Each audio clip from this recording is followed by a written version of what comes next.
एक युवती 80% तक जल चुकी है। अस्पताल का मेमो कहता है सिलेंडर फटने से हादसा हुआ। पुलिस मौके पर पहुंचती है और फिर असली कहानी सामने आती है। थिनर की बोतल, लाइटर और आग में छिपे ऐसे राज जो हर किसी को चौंका देते हैं। तो आखिर सच क्या है? सिलेंडर का धमाका या फिर किसी की सोची समझी साजिश? आज हम आपको ले चलेंगे इस पूरे मामले की तह तक, जहां हर सवाल के पीछे छिपा है एक और बड़ा सवाल। पहला मोड़, सिलेंडर की कहानी। पुलिस को सूचना मिली घर में गैस सिलेंडर फट गया और उसी में निक्की भाटी पूरी तरह जल गई।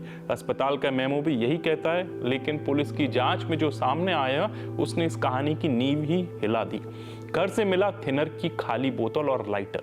पुलिस का दावा निक्की को आग सिलेंडर से नहीं थिनर से लगाई गई थी। लेकिन सवाल यह है, फिर अस्पताल में सिलेंडर वाली कहानी क्यों लिखी गई? किसने रची ये कहानी और किसके बचाव के लिए? दूसरा मोड़, बयान पर बयान। फोर्टिस अस्पताल के डॉक्टर का बयान। निक्की ने खुद कहा था सिलेंडर फटा और आग लगी। लेकिन यहाँ पर सबसे बड़ा पेच यही है, 80% तक झुलस चुकी निक्की अस्पताल पहुंची भी 20-25 मिनट बाद। तो क्या सचमुच बोलने की हालत में थी?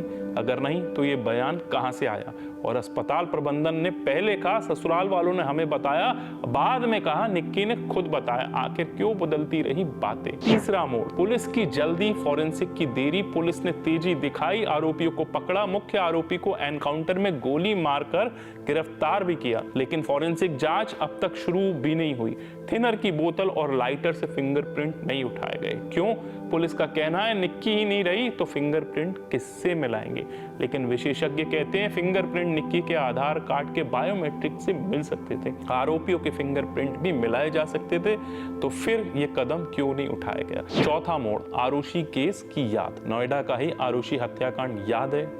वहीं भी पुलिस ने समय पर फॉरेंसिक साक्ष्य नहीं जुटाए थे और आज तक उस केस पर सवाल खड़े होते हैं। क्या निक्की हत्याकांड भी उसी अंधेरे में जाने वाला है? क्या यहाँ भी सच्चाई सबूतों की कमी में दब जाएगी? पांचवा मोड़, असली कहानी क्या है? आग की घटना, सिलेंडर की कहानी, थिनर का राज।